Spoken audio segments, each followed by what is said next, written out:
Hello viewers, welcome back to beauty bloom tech. நான் உங்கள் சுரேஷ். இந்த சேனல் நம்ம தொடர்ந்து சில ஆஃபர் ஃபுல் சாரி கலெக்ஷன்ஸ் பார்த்துட்டு இருக்கோம். அந்த வகையில் நம்ம இன்றைக்கி பார்க்க போகிறது சில போச்சம்பள்ளி காட்டன் தாங்க.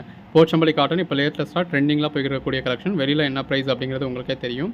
நம்ம நல்ல ஒரு அஃபோர்டபுள் ப்ரைஸில் கொடுத்துருக்கோம். கலர் ஷேட்ஸ் எல்லாமே ரொம்ப அருமையாக இருக்குது. வீடியோ ஃபுல்லாக பார்த்து எது வேணுமோ செலக்ட் பண்ணி பர்ச்சேஸ் பண்ணிக்கோங்க.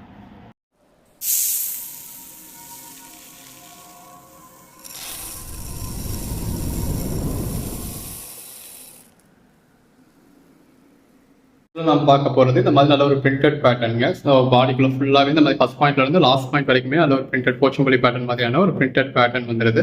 ஸோ சாரியோட கலர் ஷேடுக்கும் அதில் வந்திருக்க பேட்டர்னுக்கும் ரொம்ப நல்லா இருக்கு. இதோட ஃபேப்ரிக் வந்து ஒரு சில்க் காட்டன் ஃபேப்ரிக் மாதிரியான ஃபேப்ரிக். பிளவுஸ் வந்து இந்த மாதிரி பிளைனா வந்துருது. ஸோ பாடிக்குள்ள ஃபுல்லாகவே நல்ல ஒரு பேட்டர்ன் இருக்கு. பிளவுஸ் பிளைனா இருக்கு.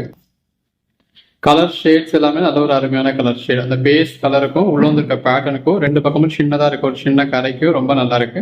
பிளவுஸ் எல்லாத்துலயுமே இந்த மாதிரி நல்ல ஒரு பிளெயின் பிளவுஸ் வந்துடுது. இந்த மாதிரி பிளெயின் பிளவுஸ் வரத்துல ஃபேட்டா இருக்கவங்க அதாவது உள் சுத்துல வச்சு வியர் பண்ணணும் அப்படின்னா கூட நீங்க தாராளமா உள் சுத்துல வச்சு வியர் பண்ணிக்கலாம். இதெல்லாம் பாருங்க என்ன மாதிரியான ஒரு கலர் ஷேட் அப்படின்னு சொல்லி. யாருக்குமே இந்த மாதிரியான கலர் ஷேட்லாம் பிடிக்காது அப்படின்னு சொல்றவங்களே இருக்க மாட்டாங்க. எல்லாருக்குமே ஃபர்ஸ்ட் ஆப்ஷன் இந்த மாதிரியான கலர் ஷேட்ஸ் தான் இருக்கும். அந்த அளவுக்கு ஒரு பெட்டரான கலர் ஷேட்ஸ் எல்லாமே உங்களுக்கு செலக்டிவ் பீசஸ் தான் கொடுத்துருக்கோம். இது எல்லாமே சில்க் காட்டன் மாதிரியான ஃபேப்ரிக்ங்க. நல்ல ஒரு ஃபர்ஸ்ட் கிளாஸ் லைட் வெயிட்டான மெட்டீரியல். ஸோ உங்களுக்கு வியர் பண்றதுக்கு ரொம்ப பெட்டரா இருக்கும். நல்ல ஒரு லைட் வெயிட்டா. கலர் ஷேட்ஸ் எல்லாமே ரொம்ப அருமையா இருக்கு. ஜஸ்ட் 350க்கு எந்த அளவுக்கு ஒரு பெட்டரான கலெக்ஷன்ஸ் பாருங்க. நல்ல ஒரு பெட்டரான பிரிண்டட் பேட்டர்னோட குஞ்சம் முடிஞ்சிருக்காங்க. பல்லுல பிளெயின் பிளவுஸ் வந்துருது. இப்போ இந்த மாதிரியான சாரீஸை பொறுத்தளவு ஒரு கலம்காரி பிளவுஸ் நீங்க ஒரு 4 பிளவுஸ் வச்சிருந்தீங்க அப்படின்னா எந்த சாரியோடையுமே மேட்ச் பண்ணிக்கலாம். இல்ல நீங்க அந்தந்த சாரிக்கு தனித்தனியா பிளவுஸ் வச்சிருக்கணும் அப்படின்னாலுமே இதுல உங்களுக்கு பிளெயின் பிளவுஸ் வந்துருது. ஸோ இதுல இருக்கிற பிளவுஸ் நீங்க தாராளமா ஸ்டிச் பண்ணலாம்.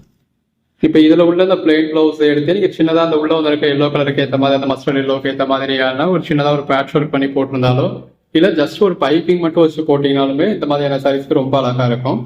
இப்போ மிஸ்ஸஸ் வியர் பண்ணிருக்க பிளவுஸ் பாருங்க. ஸோ இது வந்து நம்மளே 99க்கு டிசைனர் பிளவுஸ் கொடுத்துருந்தோம் இல்லையா, ஜார்ஜெட் மெட்டீரியல். ஸோ அந்த பிளவுஸ் தான் அவங்க வியர் பண்ணிருக்காங்க. ஸோ எல்லா சாரிக்குமே மேட்ச் ஆகிற மாதிரி இருக்கு பாருங்க. இந்த மாதிரி நீங்க ஒரு 4 பிளவுஸ் மேட்ச் பண்ணிக்கிட்டீங்க அப்படின்னா எந்த ஒரு சாரிக்குமே மேட்ச் ஆகிக்கும். இது ஒரு பிளாக் கலர். ரெகுலர் வியருக்கோ ஆஃபீஸ் வியருக்கோ ரெகுலராகவே அந்த சாரீஸ் வியர் பண்ணுவேன் அப்படிங்கிறவங்க இந்த சாரிக்கான பிளவுஸே ரெடி பண்ணிக்கலாம். இல்ல நான் இன்னைக்கு வியர் பண்ற சாரியை அடுத்த ஒரு 6 மாசம் கழிச்சு வியர் பண்ணுவேன், ஒவ்வொரு நாளும் ரகரகமா விதவிதமா வியர் பண்ணுவேன் அப்படிங்கிறவங்க உங்ககிட்ட இருக்கிற பிளவுஸ்க்கு நீங்க இதுக்கு ஏற்ற மாதிரி மேட்ச் பண்ற மாதிரியான ரெடி பண்ணிக்கலாம். கலம்காரி பிளவுஸ்லாம் அதுக்காக தான் எல்லாரும் ப்ரிஃபர் பண்றது. சாரியோட லென்த் தாராளமா இருக்கும். ஸோ இப்போ ரொம்ப ஃபேட்டா இருக்கேன் அப்படின்றவங்க கூட நீங்க உள் சுத்தா வச்சு வியர் பண்ணிக்கலாம். ஸோ இப்போ கான்ட்ராஸ்ட் பிளவுஸ் இருந்தா கூட இந்த மாதிரி உள் சுத்தா வச்சு வியர் பண்ண முடியாது. இது பிளெயின் பிளவுஸா வரதுனால நீங்க அந்த மாதிரி வியர் பண்ணிக்கலாம். எல்லாமே நல்ல ஒரு அட்டகாசமான கலெக்ஷன்ஸுங்க.